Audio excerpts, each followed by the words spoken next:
আসসালামু আলাইকুম, সবাই কেমন আছেন? আশা করছি সবাই ভালো আছেন। আমিও আল্লাহর রহমতে ভালো আছি।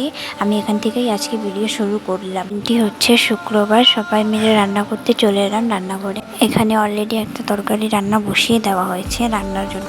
এটা হচ্ছে চাল কুমড়ার তরকারি, যে আদা বাটা রসুন বাটা দিয়ে। আমার ভিডিও আপনাদের কাছে কেমন লাগে অবশ্যই কমেন্ট করে জানাবেন। ভিডিও ভালো লাগলে সাবস্ক্রাইব করবেন। কুমড়ার তরকারি ঢাকনা বন্ধ করে দিচ্ছি, এখনও অনেক শক্ত আছে, সিদ্ধ হওয়ার জন্য ঢাকনা বন্ধ। পোলাও রান্নার জন্য গরম পানি চড়ানো করা হচ্ছে। এখানে মাংসের জন্য পেঁয়াজ হালকা বাদামি রঙের ভেজে নিয়েছিলাম এর জন্য।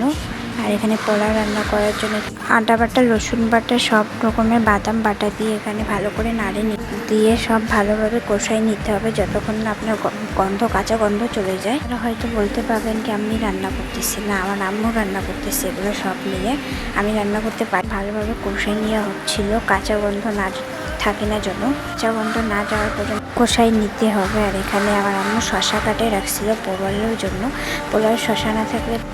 আর এখানে পেঁয়াজ বাদামি রঙের হচ্ছিল। তারপর পোলাওয়ের জন্য কাঁচা মরিচ দিয়ে দিলাম পরিমাণ মতো, তারপরে মরিচের গুঁড়া দিলাম পরিমাণ মতো, আপনারাও দিতে পারেন পরিমাণ।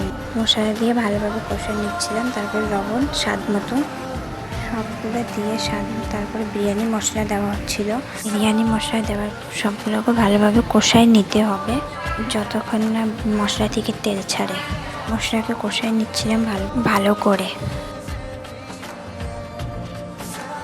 এখানে মাংসের জন্য রসুন বাটা আদা বাটা মরিচের গুঁড়া হলুদের গুঁড়া লবণ স্বাদ দিয়ে সব ভালোভাবে মাখাই 10 মিনিট রেখে দিতে হবে। তেল কাঁচামরিচ সব দিয়ে ভালোভাবে মেখে 10 মিনিট রেখে দিতে হবে। তারপরে রান্নায় চড়াই দিব। এখানে সবগুলো মাখাচ্ছিল আমার বোন।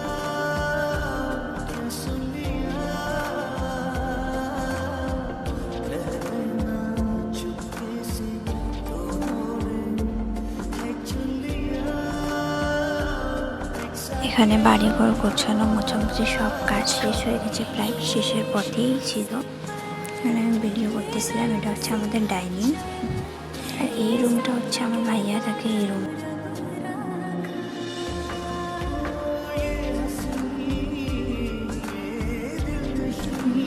আমাদের বাড়ি কেমন লাগছে অবশ্যই কমেন্ট করে জানাবেন।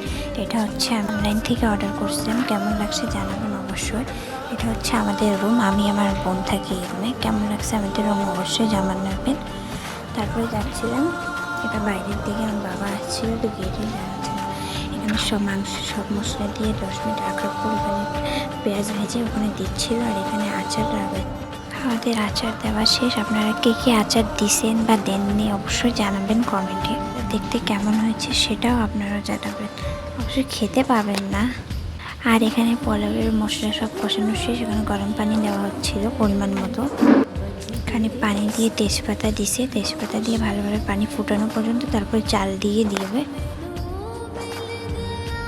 এখানে পানি ফুটানোর অপেক্ষার এখানে বুটের ডাল আর মটরশুঁটি সিদ্ধ করে নিয়েছে পোলাওয়ে দেওয়ার জন্য। আর এখানে মাংসও দিয়ে দিচ্ছে। পেঁয়াজটা হালকা বাদামি হয়ে গেল, তাই মাংস দিয়ে এভাবে নেড়ে চেড়ে অল্প পানি দিয়ে সিদ্ধ দিয়ে দিবে পানি, তারপর ভালোভাবে কষাই নেবে।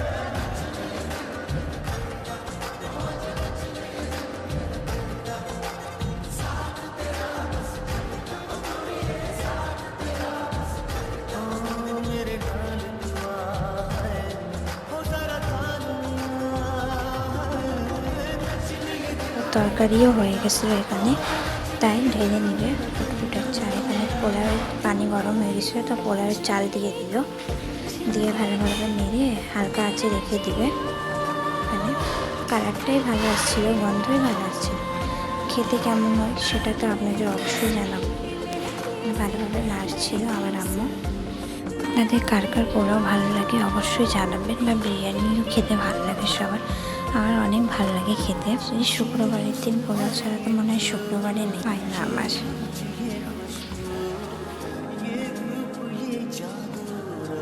তারপরে বুটের ডাল আর মটরশুঁটি সিদ্ধ করা ছিল, ওটাই দিয়ে দিল।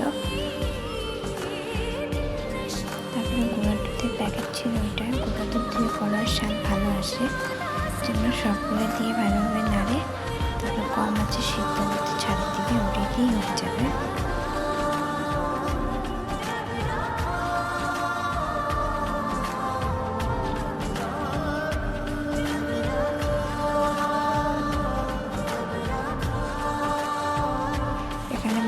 সিদ্ধ হয়ে গেছে। মাংসের জন্য আলু কেটে রাখা হয়েছে, দেওয়ার জন্য মাংস খুব ভালোভাবে কষাতে হবে।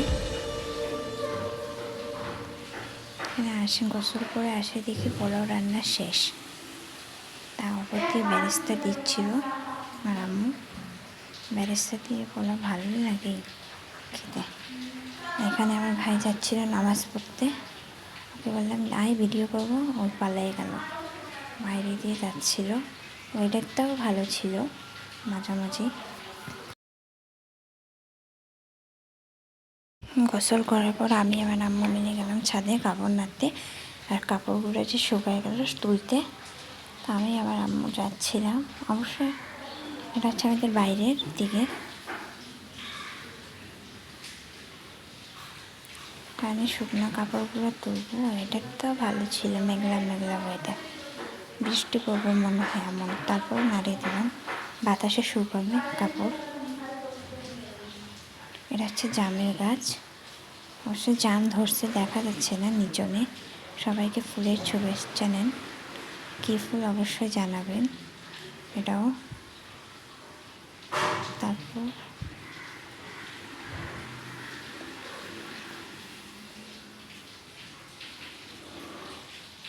কাপড় নিয়ে আসলাম, শুকনো কাপড়গুলো সাজাবো। কানে পোলাওকে নাড়ানাড়ি করতেছিল ভালো করে।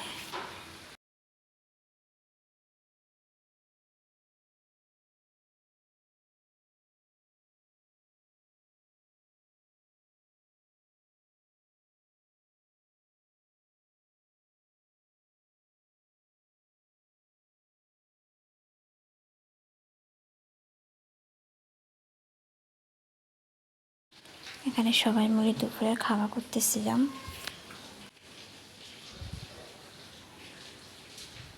আমার আজকের ভিডিও আমার কেমন লাগছে অবশ্যই কমেন্ট করে জানাবে। ভিডিও ভালো লাগলে লাইক, সাবস্ক্রাইব, কমেন্ট করবেন। এটা হচ্ছে আমার খালাতো ভাই, ছোট।